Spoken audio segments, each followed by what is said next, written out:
ایک اور نقصان شرک کا جو ہوتا ہے اونچ نیچ، بھید بھاؤ، ذات پات۔ آپ دیکھیں کہ انسانوں نے انسانوں کو غلام بنانے کے لیے طبقہ وارانہ نظام پیدا کیا کہ اس طرح سے پیدا ہوا، یہ یہاں سے پیدا ہوا، یہ یہاں سے پیدا ہوا، یہ پیر سے پیدا ہوا، جس کا کام ہے کہ بڑے لوگوں کی عبادت کرتے رہیں۔ اسی چیز کو دیکھیں کہ امت محمدیہ کے بعد لوگوں نے اختیار کیا، بعض لوگوں نے کہا کہ اب رسول اکرم صلی اللہ علیہ وسلم کے بعد کوئی نبی نہیں ہو سکتا، تو کم سے کم نبی کے خاندان میں ہونے کا دعویٰ تو کیا جا سکتا ہے۔ تو بہت لوگوں نے یہ دعویٰ کیا کہ ہم فاطمہ کے نسل سے ہیں، حکومت ہماری ہونی چاہیے، لوگ ہمارے دربار پہ ہیں۔ تو لے کے ایک فرقہ ایجاد ہوا، جن کو باطنی فرقہ کہا جاتا ہے۔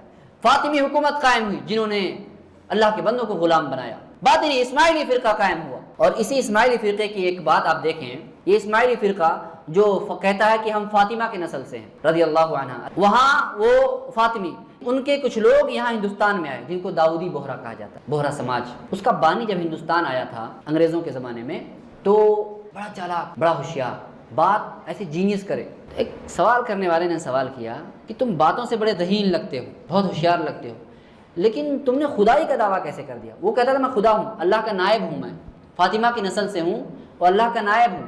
ان کے یہاں یہ عقیدہ ہے کہ جو ان کا جو رئیس جو ہوتا ہے، ان کا جو ولی ہوتا ہے، وہ اللہ کا نائب ہوتا ہے، اس وقت خلیفہ ہوتا ہے وہ زمین پر اللہ کی طرف سے، اس کا حکم ہی سب کچھ ہے۔ اس نے کہا ایسے باتیں دعویٰ کیسے کر سکتے ہو؟ تو اس نے لمبا قہقہا لگایا، دیر تک ہنستا رہا، پھر کہتا ہے کہ جس ملک میں لوگ ایک جانور کو خدا مان سکتے ہوں، اس کی عبادت کر سکتے ہوں، میں تو انسان ہوں، میں عقل مند ہوں، کیا مجھے خدا نہیں مانیں گے یہ لوگ؟ آج اسی بنا پہ دیکھو داؤدی فرقہ پھیلا ہوا ہے، صوفیوں سے بڑا گہرا تعلق ان لوگوں، یہ بھی انسانیت کی تدلیل ہے۔ ذات پات باطنی فرقے نے، اسماعیلی فرقے نے، اور ایک جماعت ہمارے ہندوستان کے اندر پھیلی سید کے نام سے۔ ان کی ہر بات اللہ اس کے رسول کا کلام ہے، ان کی بات سے، ان کی زبان سے جو بات نکلے آیت ہے، ان کی زبان سے جو بات نکلے وہ دلیل ہے مسلمانوں کے لیے، ان کی ہر حرکتیں دلیل ہیں، چاہے ان کو نماز پڑھنے کا طریقہ معلوم ہو نہ معلوم ہو، چاہے انہیں پاکی کا طریقہ معلوم ہو نہ معلوم ہو، لیکن چونکہ سید ہے اس لیے تمام مسلمانوں پہ واجب ہے کہ ان کا ہاتھ چومیں اور ان کی ہر بات پر آمن نہ صدق نہ کہیں۔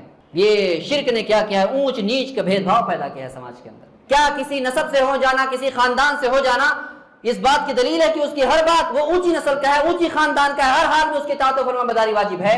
اللہ کے نبی کے زمانے میں ایک عورت نے چوری کی، فاطمہ المخزومیہ، فاطمہ نام تھا، مخزومی قبیلے کی تھی۔ مخزوم بڑا قبیلہ، خالد بن ولید اسی قبیلے سے ہیں، بڑا قبیلہ۔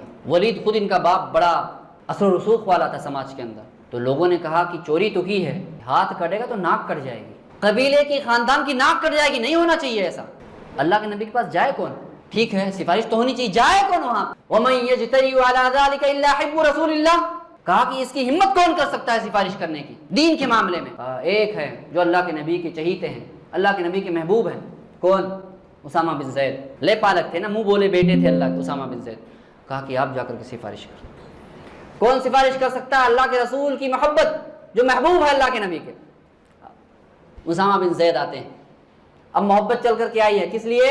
ایک طرف قانون ہے، دوسری طرف محبت ہے، ایک طرف اللہ کی شریعت ہے، دوسری طرف محبت ہے۔ آئی محبت چل کر کے، ہاں کیا کام ہے؟ کہا کہ اللہ کے نبی وہ فاطمہ کا ہاتھ، اللہ کے نبی صلی اللہ علیہ وسلم نے فرمایا اسامہ تم اس فاطمہ کی بات کرتے ہو، لو ان فاطمہ ابنۃ محمد سرقت لقطعت یدہا، اسامہ تم فاطمہ مخزومیہ کی بات کرتے ہو، اگر میرا لخت جگر، میرا جگر کا ٹکڑا میری فاطمہ اگر چوری کرتی، فاطمہ بنت محمد بھی چوری کرتی تو میں اس کا ہاتھ کاٹ دیتا۔ اور آج لوگوں نے صرف سید ہونے کی بنا پہ کچھ بھی کرو، کچھ بھی کرو، لوگوں کے مال کو باطل طریقے سے کھاتے رہو، لوگوں کے دین و عقیدے سے کھلواڑ کرتے رہو، شریعت سے کھلواڑ کرتے رہو، شریعت محمدیہ کو بدنام کرتے رہو، لیکن اس بنا پہ آپ کی حرکت اس لیے اس بنا پہ قابل قبول ہے کیونکہ آپ سید گھرانے سے۔ تو اونچ نیچ، ذات پات کا بھید بھاؤ بنا شریعت کے میزان پہ رکھے ہوئے، یہ شرک کی دین ہے، شرک کی کوکھ سے پیدا ہوا ہے، یہ نحوست شرک کی کوکھ سے پیدا ہوئی ہے۔